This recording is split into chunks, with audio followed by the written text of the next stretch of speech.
In the quiet village of Umwakachi, where the wind whispers secrets and the moonlight holds memories, lived a girl named Nneka, a girl whose name meant mother is supreme.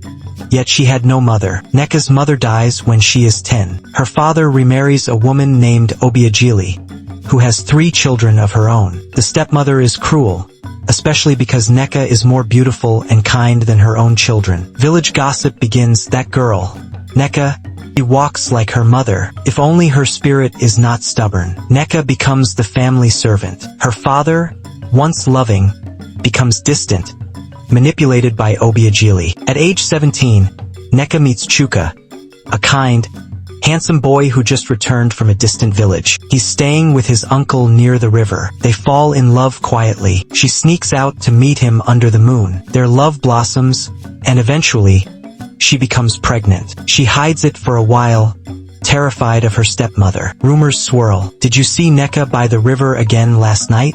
She thinks she is a spirit lover. Obiageli's daughter will bring shame, just like her mother. When she finally confesses to Chuka, his uncle overhears and demands to know the father's name. Shocking truth revealed.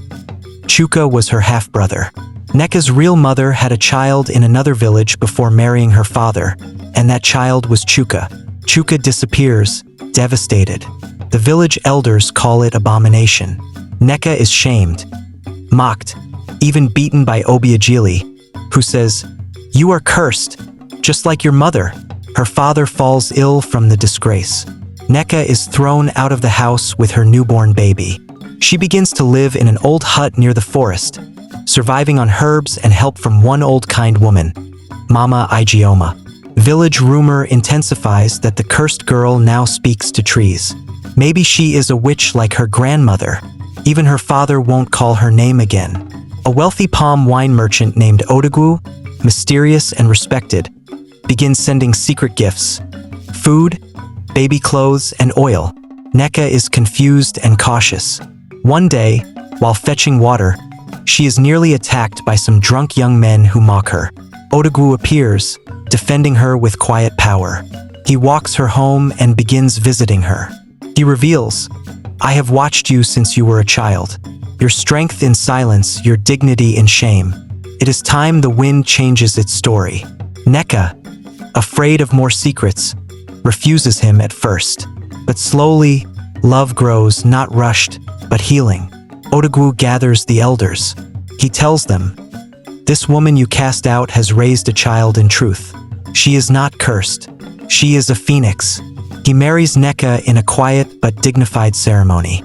Her father, now very ill, sends a message begging to see her. On his deathbed, he confesses, "Your mother, she was punished for a love before me, but you are her legacy. Forgive me, my daughter." Nneka said nothing, but looks her father with teary eyes and hugged him.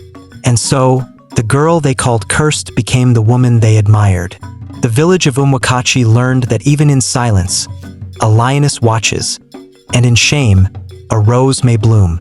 Villagers now surprised of how Nneka's life turns to be. Some gossiping, "Have you seen Nneka's compound? Even the gods must envy it. You know, I always said she wasn't like the others. That Odogwu, he has good eyes." Nneka and Odogwu gets to live happily with their 2 beautiful children, a boy and a baby girl. Obiageli and her daughters turned to a village laughingstock.